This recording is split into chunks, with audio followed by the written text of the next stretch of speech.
guys, welcome to my channel. If you're new here, my name is Samantha Leanne and I talk about books. So you're gonna have to excuse if you can see like every single flaw in my face because your girl got a new like ring light and setup and stuff. So I'm not 100% sure how good this is gonna look. And by that, I mean I don't know how good my face is gonna look. Okay, so today, as the title states, we are going to be going over the best books that I read in 2017. Not all of these books were actually released in the year 2017. They're just books that I read this year. So there's that. This is kind of the start of my like year-end series. I'm gonna be doing the best video, the worst / most disappointing video, and then I'm going to be doing just one big wrap up at the end where I talk about all my stats, what the general year looked like for me, and then there's going to be another video on my goals for 2018, not just reading, but channel goals as well. So you can kind of expect that coming in the coming year. And then there's also a bunch of other stuff in the works as well. So I'm really motivated right now. It's really awesome. So without further ado, let's go ahead and get into these books. So I am not going to be going through synopsis because you know that's not what I do. I may give a very, very brief overview of what it's about. There will be no spoilers, so you don't have to worry about that. So let's just start talking about some. The first book that I'm gonna talk about is The Sun Is Also a Star by Nicola Yoon. This was one of the first books that I read in 2017, and I really liked this book a lot. So this is about two teenagers, one of which is going to be leaving the country the next day, and it is about them getting to know each other and basically falling in love. And I usually hate insta love. Like, it makes me ridiculously angry for reasons, but for some reason this book, I fell in love with it. I fell in love with the writing, I fell in love with the characters. I tabbed up a bunch of stuff in it. That's how much I loved it. I felt like the writing in it was like very authentic, if that makes any sense. But I really loved this. This was one of my favorite contemporaries that I read this year. And honestly, I hadn't really read very many contemporaries this year now that I think about it, but I really, really loved this one. It was really good. Next book that I'm gonna talk about is East of Eden by John Steinbeck, and I read this with Jess and Christina from Game of Tomes. I will make sure to link their channel up above because they are awesome and you should check them out if you haven't already. This is a classic novel, as I'm sure you can tell. This is my mom's copy that she read, and one of the coolest experiences about reading this book was not just getting to buddy read it with Jess and Christina and really getting to discuss a lot of the things that were within this book, but also being able to read it and see my mom's notes that she made. That was really, really special to me.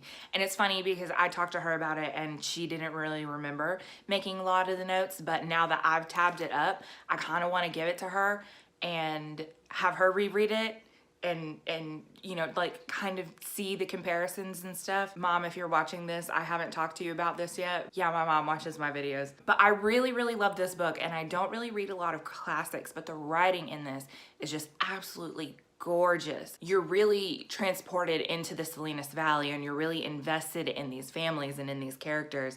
And I know that Jessica really liked it. Christina, like, she liked it okay, but she wasn't in love with it. I really loved this. I thought it was excellent. I gave it 5 stars. I also don't know if I mentioned that none of these books are in any particular order. So I literally put them in a stack and I'm just picking them up. So the next book that I'm gonna talk about is The Bear and the Nightingale. This is by Catherine Arden. This is the first book in, I actually don't know what the trilogy is supposed to be called now that I'm thinking about it, but the second book just came out. This is a book that takes place in, I don't know what year it is, but it takes place in Russia, and it has a lot to do with Russian folklore and, you know, fairy tales and things like that. But this book was beautiful. The writing was excellent, and I was really transported into this world, and I loved the main character. And there is a lot of comparison in between the new ways and the old ways.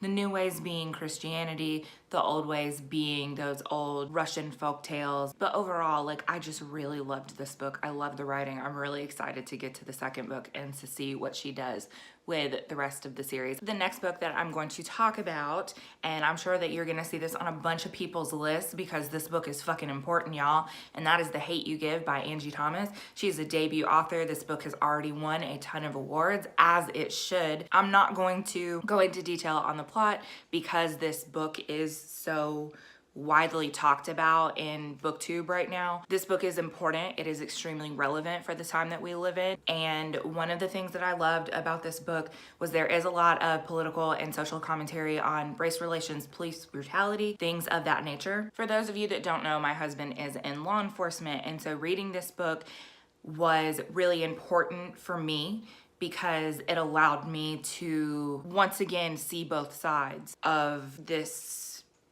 situation. And one thing that I thought that this did an excellent job of, because within this book, Star's uncle is also a police officer.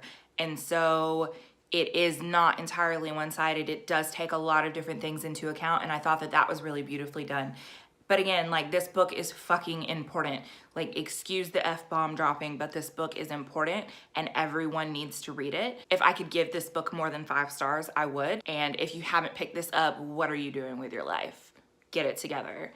Read this book. So you might consider the next one cheating, but I don't really care about that. And that is because it is technically 2 books, but it's part of the same series. But I read them both this year, so we're gonna count them as one.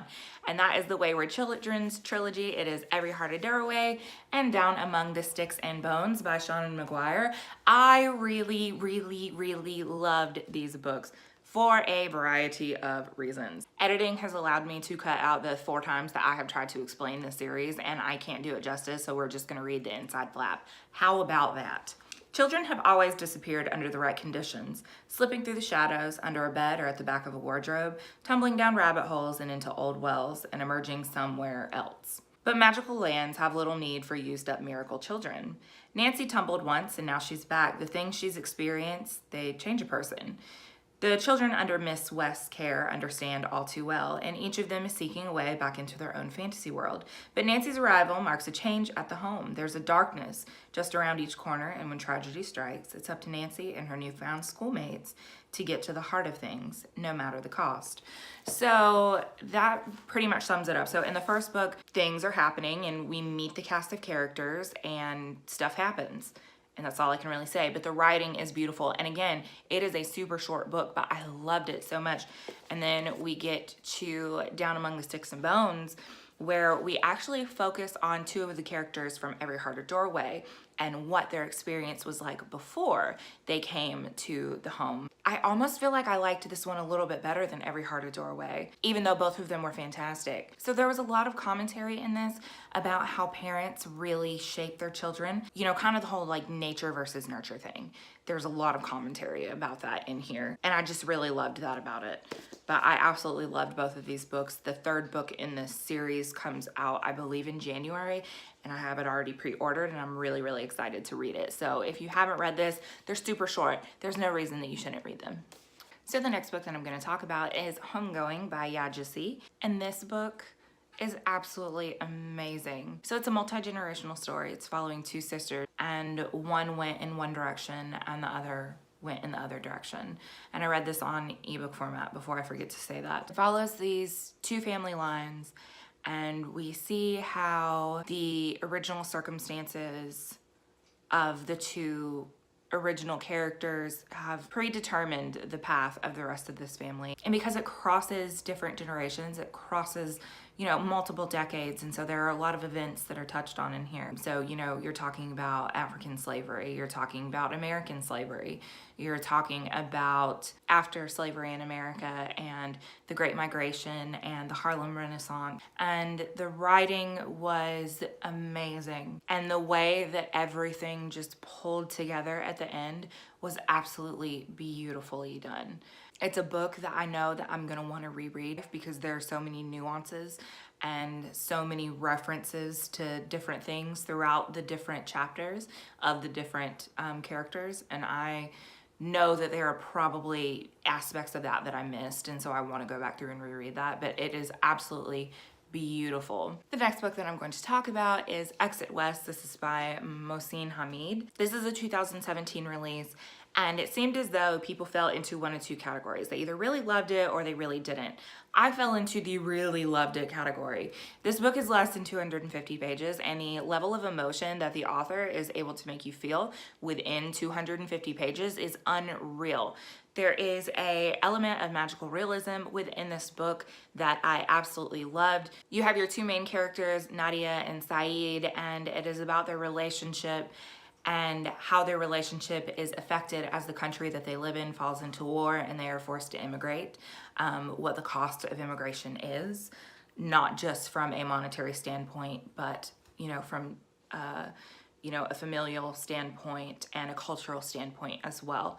And it was just so beautifully done. The writing can be a little dry at times. I found that very easy to look past just because of the actual content of the book itself. It was absolutely beautiful, and I highly, highly recommend. Again, it's a short book. You could read it really quickly, but I loved this book, and it's another book that I had so many notes and I had so many thoughts, and it took me a little while to really be able to put those thoughts down, but I loved it. It is so, so good.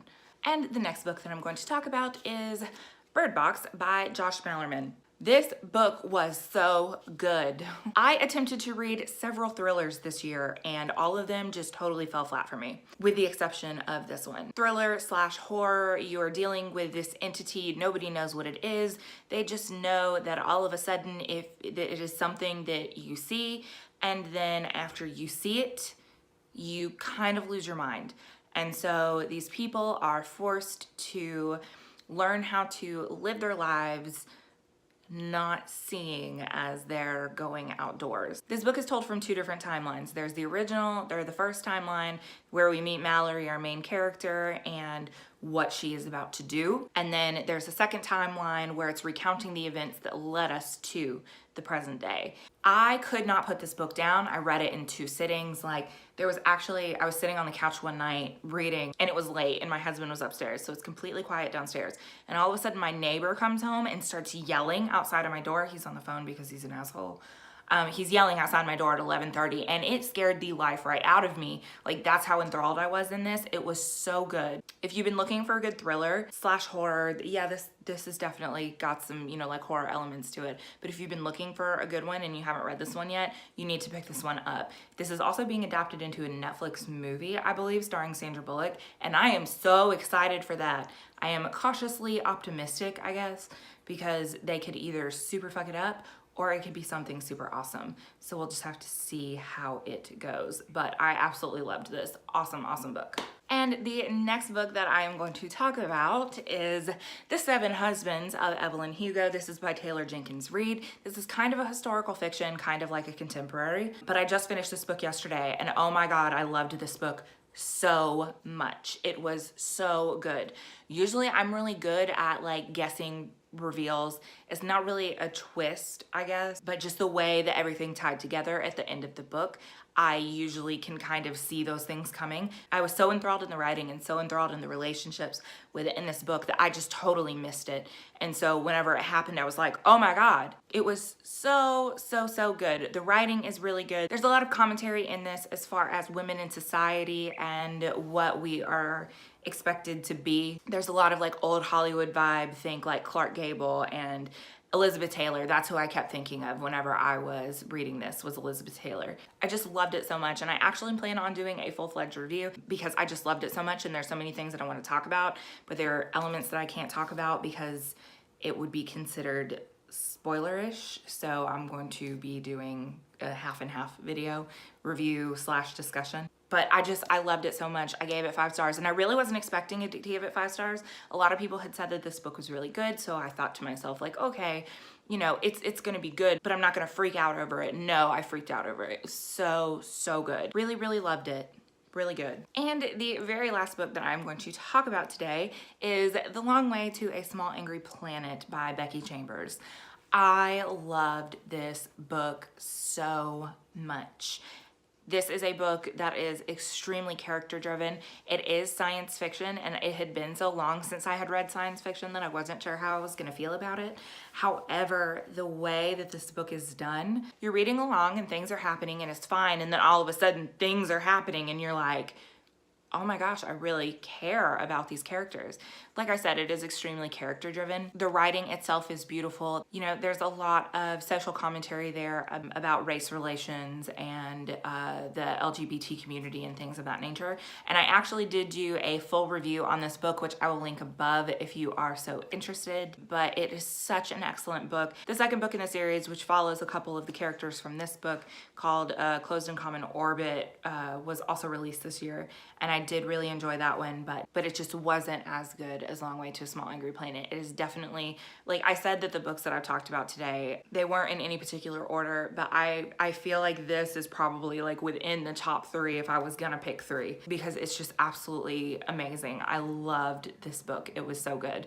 So if you've been putting it off, and honestly, even if you aren't really interested in sci-fi, I feel like just the overall themes and the writing, you could get past that like so easily. So even if you don't like sci-fi, I really encourage you to give this book a shot because it's really good. So those were my favorite books that I read in 2017. I had a really good reading year, you guys. It was actually kind of a challenge to really like condense this list down as small as I can get it. There were definitely some things that I maybe would have put in that I left off just for the sake of time. Every single book on this list was 5 stars. Absolutely loved them. If you've been putting them off, please no longer put them off or put them on your TBR for the next year because they are all absolutely excellent. If you have read any of these books, comment down below and let me know what you thought of them. Do you disagree with any of the books that I put on this list? Did you dislike any of them? I would love to hear your thoughts. You can find all of my social media links in the down bar below so we can chat on Twitter, Goodreads, whatever. As always, if you like this video and you want to see more, make sure you click thumbs up or hit subscribe if you have not already. And thank you all so much for watching, and I will see you all next time. Bye.